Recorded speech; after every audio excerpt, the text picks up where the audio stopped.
On April 18, 2026, a single document from Ouagadougou halted trading on the Australian Stock Exchange. One signature, a 40% state ownership decree. And suddenly, a massive Western mining corporation stopped breathing.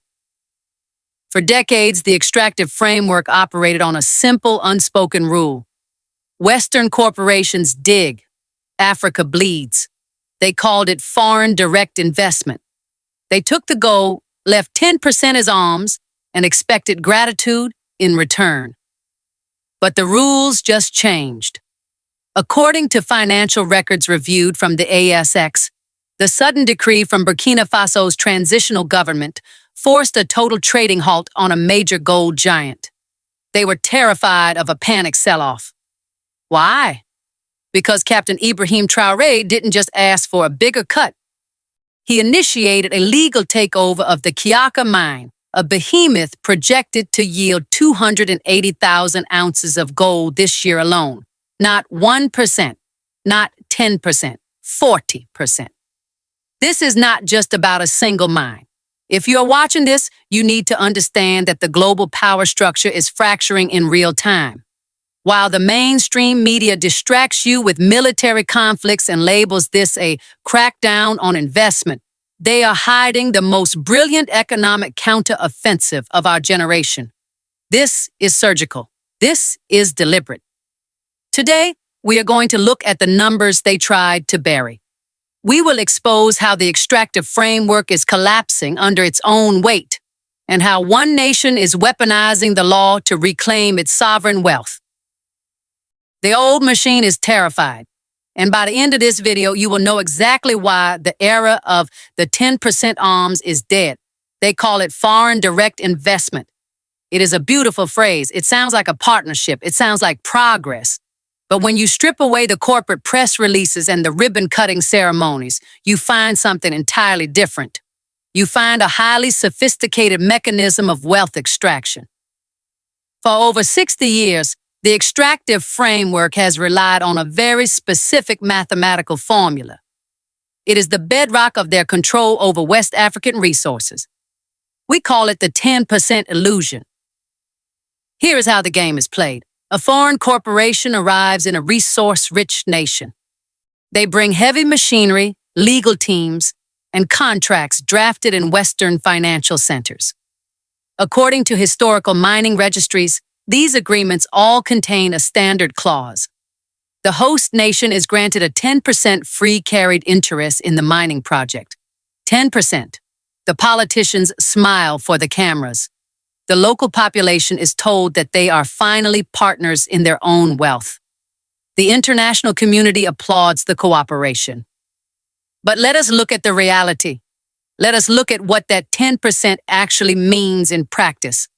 When a massive gold mine begins operations, the corporation controls 90% of the asset. They control the accounting. They control the export routes.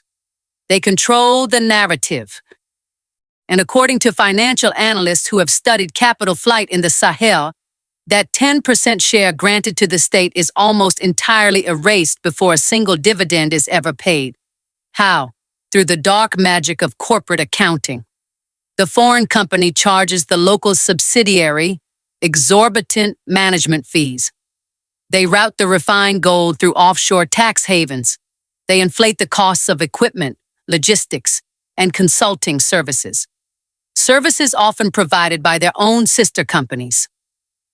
By the time the ledger is closed at the end of the year, the mine miraculously shows zero taxable profit. The corporation extracts billions.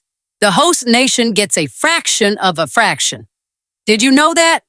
Most people do not. The Western financial press consistently praises these mining giants for bringing jobs and stability to developing nations. They are wrong. Here is what actually happens on the ground. Records indicate that over the past decade, hundreds of tons of raw gold have been pulled from the earth in West Africa. Let us focus specifically on Burkina Faso. Before the current transition of power, the nation was consistently ranked as one of the top gold producers on the continent. Every single day, the gold is loaded onto armored trucks. It is flown out on cargo planes. It lands in foreign vaults to back foreign currencies, to secure Western stock exchanges, and to build gleaming infrastructure thousands of miles away. Meanwhile, the communities living right next to the mines are left with polluted water, degraded roads, and a devastated environment. They bear 100% of the consequences while receiving virtually none of the actual wealth. This is not an accident. This is not a glitch in the system. This is the intended, deliberate design of the extractive framework. It is a machine built to ensure that the richest continent on Earth remains in a state of perpetual dependency. It ensures that the capital needed for true industrialization is constantly siphoned away. And if a sovereign nation tries to challenge this arrangement, the trap snaps shut. According to international legal experts, the framework relies on a shadowy network of arbitration courts. If a developing country demands a larger, fairer share of its own resources, the foreign corporations do not negotiate. They sue. They drag the sovereign nation into secretive tribunals in Paris or London or Washington. They demand billions of dollars in compensation for lost future profits. They threaten to freeze the nation's international assets. They launch a coordinated economic assault designed to cripple the local government and force them back into submission. It is legal warfare waged by men in expensive suits. For years, analysts warned that touching these contracts was political suicide. The global financial architecture was designed to crush anyone who dared to ask for 20%, let alone anything higher. The sheer arrogance of the extractive framework blinded them. They assumed the people of the Sahel would always accept the crumbs falling from the table. They assumed the fear of sanctions would always outweigh the desire for true sovereignty. Most leaders chose the arms. They signed the contracts. They allowed the wealth to flow out generation after generation. The extractive framework felt invincible. They believed they had perfected the ultimate neocolonial machine. They thought they had accounted for every variable, every political risk, and every potential uprising. But they failed to account for one critical thing. They failed to account for a generation that was no longer afraid of their tribunals. They failed to account for a leadership that understood the true value of their soil. The illusion held for over half a century. It held until a young military officer in Ouagadougou decided to look past the corporate propaganda and examine the actual physical ledger. He saw the mathematical impossibility of the 10% rule. He saw the quiet, systematic draining of his nation's lifeblood. And more importantly, he saw the legal vulnerabilities of the very system that oppressed them. He realized that the corporations needed the gold far more than Burkina Faso needed the corporations.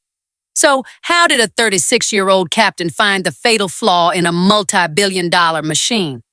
How did he prepare to strike a blow that would leave foreign executives gasping for air on the other side of the planet? The answer lies in a quiet, intense masterclass given on the 2nd of April. According to industry projections, the Kiaka mine is set to produce 280,000 ounces of gold this year alone. 280,000 ounces. But the raw tonnage is only a fraction of the real story. We are about to uncover the financial bombshell Traore just dropped on the extractive framework. Why strike now?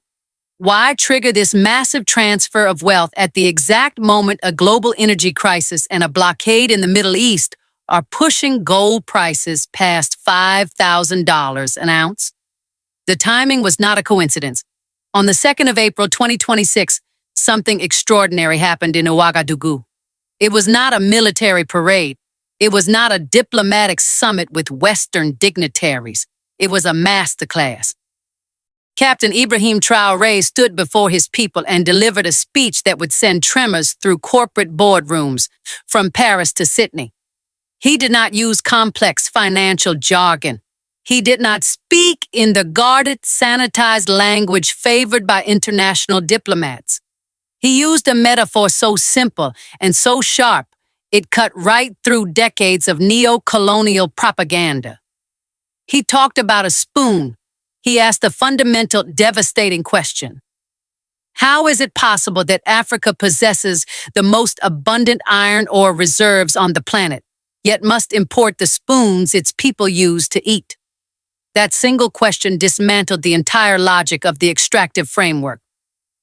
For 60 years, the system has been designed to extract the raw material, ship it across the ocean, refine it in foreign factories, and sell the finished product back to Africa at an enormous markup. The wealth is generated in the refining, the manufacturing, and the industrialization. The value is added in the global north. Africa is left with empty mines, contaminated water, and a bill for a spoon. Traore made it clear. What is true for iron is true for gold. For generations, the extractive framework operated on the premise that African nations were incapable of managing their own wealth. They needed foreign expertise. They needed foreign capital. They were told they should be grateful for the extraction, but Traore flipped the narrative. True sovereignty, he argued, is a physical impossibility without industrialization. You cannot be politically free while remaining economically enslaved. A nation that cannot process its own resources is merely a tenant on its own land. He was speaking not just to Burkina Faso, but to the entire alliance of Sahel states, the AES. He was laying out the ideological foundation for a total economic rebellion. The era of being a mere supplier of raw materials was officially over. But rhetoric alone does not frighten billion-dollar corporations. The extractive framework has heard fiery speeches before. They usually wait for the outrage to fade. They usually wait for a new, more compliant leader to emerge. What they could not ignore was the legal architecture Traore had been quietly building in the background. 2 years earlier, the transitional government had introduced the 2024 Mining Code. At the time, Western analysts dismissed it as a minor irritation. The code raised the minimum mandatory state ownership in mining projects from the historic 10% illusion up to 15%. The corporations grumbled. They issued statements about investment climates. They threatened to pull out, but they stayed. Because even at 85%, the profits were staggering. They thought the 15% was the final compromise. They thought they had successfully managed the political risk. They were wrong. According to legal documents reviewed by independent analysts, the new mining code was not a compromise. It was a foundation. It included specific, powerful provisions that allowed the state to acquire additional stakes under defined strategic conditions. It was a loaded weapon, sitting quietly on the table.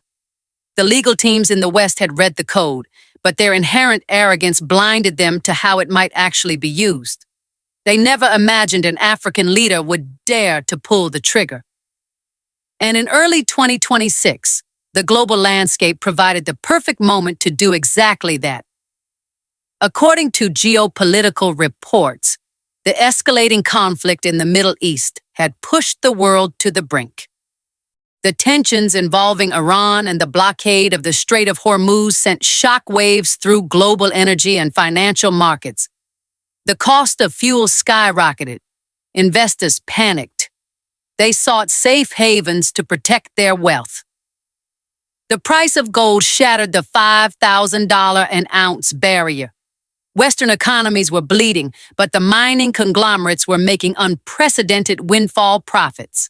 They were pulling historic levels of wealth out of the Sahel, while the local populations faced the brunt of global inflation. The disparity became grotesque. Traore saw the immense vulnerability of the extractive framework. They were addicted to the record-high gold prices. Their stock valuations depended entirely on the uninterrupted flow of African resources. They could not afford to lose access to the Sahel's veins of wealth. It was time for what economic strategists within the AES were calling sovereignty surgery. You do not negotiate with an extractive tumor. You cut it out. You reclaim the capital to build your own refineries. You secure the gold to back your own regional development banks. You keep the wealth on the continent to build the factories that will make the spoons, the tractors, and the infrastructure. The target for this surgery was carefully chosen: the Kiaka gold mine, operated by West African Resources, an Australian giant deeply embedded in the extractive framework. Kiaka was not just any mine, it was a crown jewel. It was a massive open-pit operation scheduled for explosive production growth, projected to yield 280,000 ounces in 2026 alone. Taking a larger piece of Kiaka would send a definitive, undeniable message to the entire global mining industry. The 15% baseline was obsolete. The government was preparing a decree to invoke their legal rights under the new code, aiming for a stake that would shatter the historical paradigm. They were not aiming for 20%. They were not aiming for 30%. They were preparing a decree for 40% state ownership, a 400% increase from the old colonial standard of 10%. A move so aggressive, so legally airtight, it would fundamentally rewrite the balance of power in West Africa. Traore was not just asking for a larger slice of the pie, he was taking control of the bakery. Traore had laid out the philosophy on the 2nd of April. The legal mechanism was ready and waiting. The global economic conditions provided the perfect leverage. The target was locked in. But signing a piece of paper is one thing. Enforcing it to bring a financial empire to its knees is another. And that is when the real crisis began. Think about it, a 400% increase in state ownership in less than 2 years. From the 10% alms of the past to the 40% reality of today. We are about to step inside the boardrooms of the extractive framework to see exactly how this decree triggered an absolute meltdown. How do the men in expensive suits react when they realize they can no longer dictate the rules? What happens when an African nation stops asking for permission and starts enforcing the law? The panic in Sydney was just the beginning. It is the 17th of April, 2026. In Sydney, Australia, the financial district is waking up to what they assume will be another highly profitable day. The traders are drinking their coffee. The algorithms are primed. The executives at West African Resources are looking at gold prices holding steady above $5,000 an ounce. Life inside the extractive framework is good. It is comfortable. It is predictable. But thousands of miles away, in Ouagadougou, a different reality is being forged. The ink is drying on a document that will shatter the illusion of control. The signal arrives. According to financial bulletins released later that day, West African Resources received official, undeniable notification from the transitional government of Burkina Faso. The government was officially activating its rights under the 2024 Mining Code. They were targeting the Kiaka project. They were not asking for a friendly renegotiation. They were not requesting a diplomatic dialogue. They were issuing a legally binding decree. The state's ownership stake was being elevated from the baseline 15% straight to an unprecedented 40%. Imagine the silence in that Sydney boardroom. Imagine the sudden cold realization that the old rules no longer apply. For decades, these executives only had to deal with compliant politicians. They were used to the 10% illusion. They were used to threatening international arbitration the moment an African nation stepped out of line. They were used to picking up the phone and having local laws bent to their will. But Traore is not a politician looking for a bribe. He is a soldier executing a sovereignty surgery, and he just took 40% of their crown jewel. Panic is a very specific emotion in the financial world. It moves faster than light. It is ruthless. The executives knew exactly what would happen the moment the stock market opened. The trading algorithms would process the 40% decree. The international investors would realize the extractive framework had lost its absolute grip on one of the most lucrative gold mines on the planet. The stock would plummet. The billions of dollars in projected unearned wealth would evaporate in a matter of seconds. They had to stop the bleeding. They had to contain the psychological fallout. So they did the only thing they could do. They hit the emergency brake. Records indicate that West African Resources urgently petitioned the Australian Stock Exchange to suspend trading of their shares. They requested an immediate total trading halt. They needed time to formulate a response. They needed time to figure out how to explain to their shareholders that an African government had just outmaneuvered them legally, strategically, and financially. For 24 hours, the stock market froze. One of the largest mining corporations in the world was paralyzed, not by a military strike, not by a rebel uprising, not by a blockade, but by the precise, unwavering application of the law by a sovereign African state. This is what true decolonization looks like in the 21st century. Let us go back to what we discussed earlier. Remember the 10% illusion? Remember how the system was designed to extract the maximum amount of wealth while leaving nothing but environmental ruin behind? Remember the spoon? At 10%, the Kiaka mine was just another colonial outpost. The projected 280,000 ounces of gold would simply flow out of the continent, padding the balance sheets in Sydney and London. The host nation would receive a rounding error on a corporate spreadsheet. But at 40%, the math changes entirely. The dynamic of power flips completely. 40% means the state is no longer a silent, abused partner. 40% means direct, undeniable control over a massive volume of physical gold. In a world where global energy markets are in chaos, where the Strait of Hormuz is blocked, and where fiat currencies are destabilizing, physical gold is the ultimate geopolitical weapon. Traore just captured that weapon for his people. He did not ask for a loan from the International Monetary Fund. He secured the collateral directly from the earth. If you are watching this and you have ever felt the suffocating weight of the neocolonial system, this moment belongs to you. If you are part of the African diaspora or a citizen of the global South who has watched your nation's wealth be drained away to build foreign capitals, understand what happened on the 18th of April. This was not just a victory for Burkina Faso. This was a blueprint for continental liberation. It proved that the extractive framework is not invincible. It proved that their power is an illusion based on compliance. They rely on our fear. They rely on the assumption that African nations will always bow to financial pressure. The moment a leader stops being afraid, the moment a nation stands up and enforces its own laws, their entire financial architecture begins to crumble. Of course, the mainstream media immediately tried to spin the narrative. They always do. They called it a dangerous, radical move. They warned of a catastrophic collapse in foreign direct investment. They rolled out their suited analysts on global news networks to predict economic doom for Burkina Faso. They claimed the mining companies would simply pack up their equipment and leave. But let us look at the reality.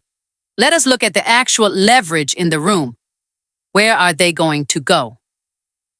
Gold prices are breaking historical records. The global supply chains are fracturing. The extractive framework is desperate for high yield, producing assets. They cannot afford to abandon the Sahel. They cannot afford to walk away from a mine capable of producing hundreds of thousands of ounces a year, even if their share is severely reduced. Traore knew this. He calculated the risk. He called their bluff.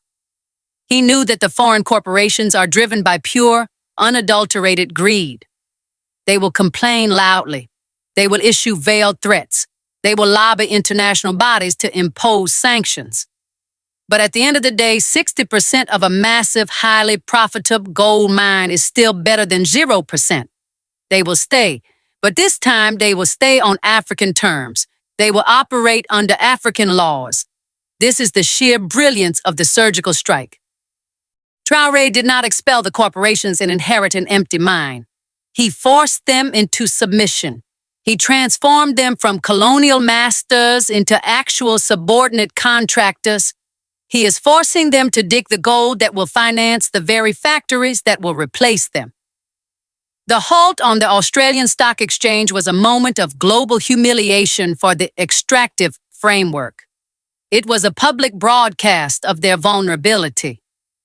The men in expensive suits realized that the era of dictating terms over a phone call was over. They realized that the masterclass given on the 2nd of April was not just political theater for the local population. It was a statement of strategic intent. The spoons will be manufactured in Africa. The wealth will stay in Africa. The industrialization will happen. And this 40% decree was the first undeniable proof that the plan was in motion. It sent absolute shockwaves through the headquarters of every single mining conglomerate operating on the continent. If Burkina Faso could legally and successfully seize 40% of a Tier 1 asset, who was next? Mali? Niger? The entire alliance of Sahel states? The precedent had been set. The 10% floor had been shattered permanently. A new standard had been established, written not by Western lawyers in Paris, but by African leaders in Ouagadougou. But the panic in Sydney was just a minor aftershock. Because Traore's real move does not stop at gold. Think about this. Kiaka is just one mine. It is one single coordinate on a massive map of exploitation. But it was the opening shot in a much larger war. We are about to look at the blueprint for the entire alliance of Sahel states. If 40% of one mine can freeze a foreign stock exchange, what happens when an entire region coordinates a soft nationalization of every major resource? What is the next financial weapon the AES is preparing to deploy against the extractive framework?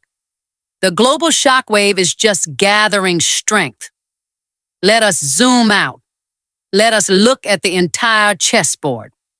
The extractive framework wants you to believe the Kiaka decree was an isolated incident. They want to frame it as the unpredictable, chaotic action of a rogue transitional administration. They deploy their media networks to paint a picture of instability. But according to geopolitical analysts tracking the Sahel, this was a highly coordinated surgical strike. It was perfectly timed to exploit a massive, unprecedented vulnerability in the global system. Look at the calendar. We are in the middle of April 2026. What is happening outside of Africa? The world is burning. Reports indicate that the escalating conflict involving Iran has effectively paralyzed the Middle East. The Strait of Hormuz, the most critical energy choke point on the planet, is heavily contested. Global supply chains are fracturing. The cost of fuel is skyrocketing. The major economies of the global north are facing a level of economic destabilization they have not seen in modern history. When the global system shakes, what do the wealthy do? They run to safety. They abandon fiat currencies. They abandon the paper promises printed by central banks. They run to the oldest, most reliable, most indestructible store of value in human history. They run to gold. According to financial data reviewed from major exchanges, this global panic has driven the price of gold well past $5,000 an ounce. It is a historic, staggering high. Western central banks are desperately hoarding it to protect their fragile economies. The mining corporations are recording astronomical, record-breaking profits on the backs of African labor. They need the physical gold more than ever. Their entire financial architecture, their entire illusion of supremacy, depends on it to survive the coming storm. And exactly at this moment of peak desperation, Traore strikes. He did not wait for a period of geopolitical calm. He did not wait for the extractive framework to be strong, comfortable, and unified. He waited until they were completely, utterly dependent on the very resource his nation controls. This is the brilliance of the timing. It is strategic perfection. If Burkina Faso had attempted a 40% takeover 5 years ago, the reaction would have been swift and brutal. The corporations might have walked away. The Western governments might have easily engineered a sudden transition of power, or heavily funded an armed faction to destabilize the region and install a compliant leader. That is their standard bloody playbook. But today, in 2026, they cannot afford the disruption. They cannot afford a protracted legal battle that keeps hundreds of thousands of ounces of safe haven gold locked beneath the African soil. They need the metal flowing into their vaults right now, today, to hedge against their collapsing paper economies. Traore knew they would scream. He knew they would threaten arbitration. But ultimately, he knew they would swallow the bitter pill. Because 60% of a gold mine at $5,000 an ounce is still a massive fortune. They will not walk away from billions of dollars. They are too greedy. But Traore's move is about far more than just enriching the treasury in Ouagadougou. This is about arming the entire alliance of Sahel states. The AES is watching. Mali is watching. Niger is watching. For years, the extractive framework played these nations against each other. They would offer slightly better terms to one country to undermine the regulatory efforts of another. It was the classic colonial divide and conquer strategy. Keep them poor, keep them competing for crumbs. But the AES changed the geopolitical geometry of the Sahel. It created a unified front. According to strategic intelligence reports, the Kiaka decree is currently being studied meticulously in Bamako and Niamey. It is a proof of concept. It is a live demonstration of legal warfare. Notice how Traoré did this. He did not send the military to seize the mine by force. He used the 2024 mining code. He used the very concept of the rule of law that Western diplomats constantly preach about, and he weaponized it against them. The extractive framework cannot easily condemn a nation for simply enforcing its own written, sovereign legislation. It is a masterclass in legal jiu-jitsu. If Burkina Faso can successfully execute a soft nationalization of a Tier 1 asset without collapsing its economy, the entire region will follow. Imagine the absolute nightmare scenario for the extractive framework. Imagine a coordinated policy across the entire Sahel, a unified regional mining code, a unified non-negotiable demand for 40, 50, or even 60% state ownership across the board. We are talking about a massive, critical portion of the world's gold, uranium, and lithium suddenly being controlled directly by sovereign African states, rather than Western corporate boards. What happens to the global power dynamic then? What happens when the AES stops exporting raw gold and starts refining it locally? What happens when they use that physical, hoarded gold to back their own independent currency, permanently breaking free from the colonial financial mechanisms that have strangled them for generations? This is the ultimate fear. This is exactly why the Australian stock market froze. It was not just about the loss of projected revenue from one single mine. It was the terrifying, undeniable realization that the entire colonial economic model is becoming obsolete.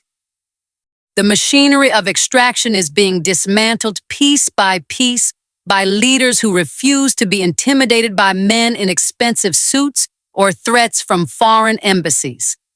The extractive framework built an empire based on African weakness. They relied on compliant figures who would sell their nation's future for a foreign bank account. They relied on the constant threat of economic sanctions to keep populations docile and obedient. But how do you sanction a nation that is taking back the very physical asset that backs your own wealth? You cannot. The leverage is gone. The dynamic has inverted.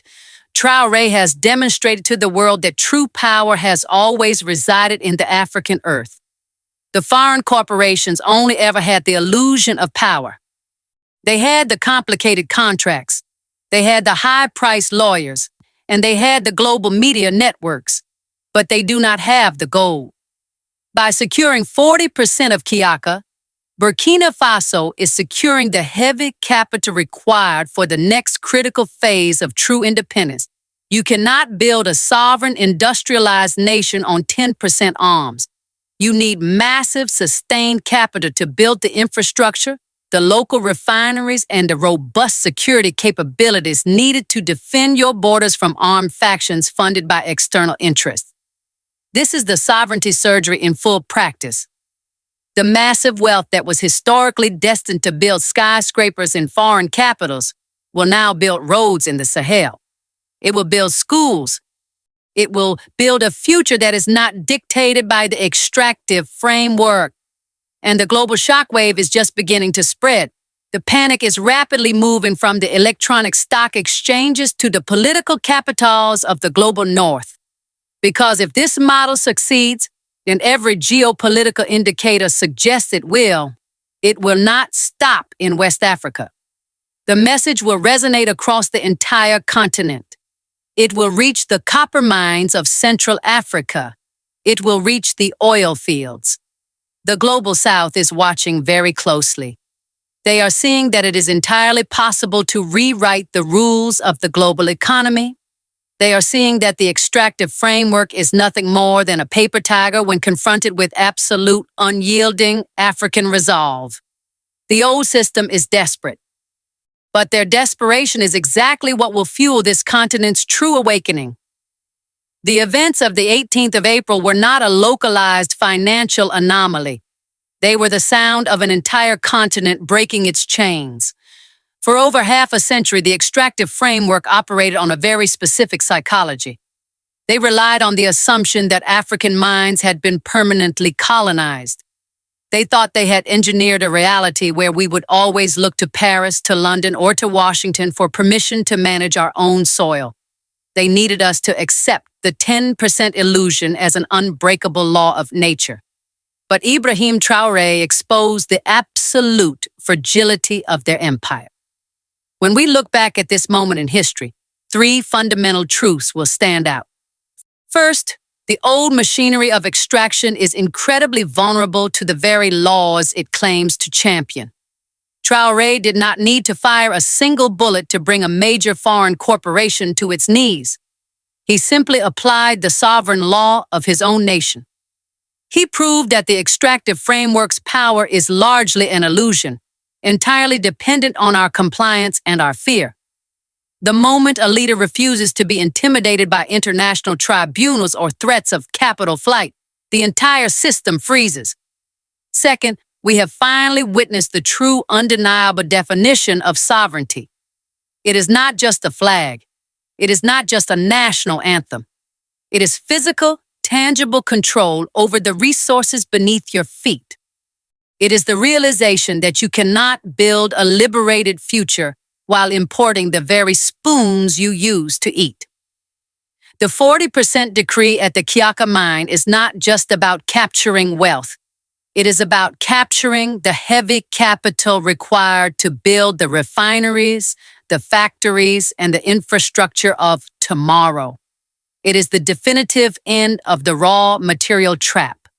And third, this is no longer just about Burkina Faso. It is a blueprint.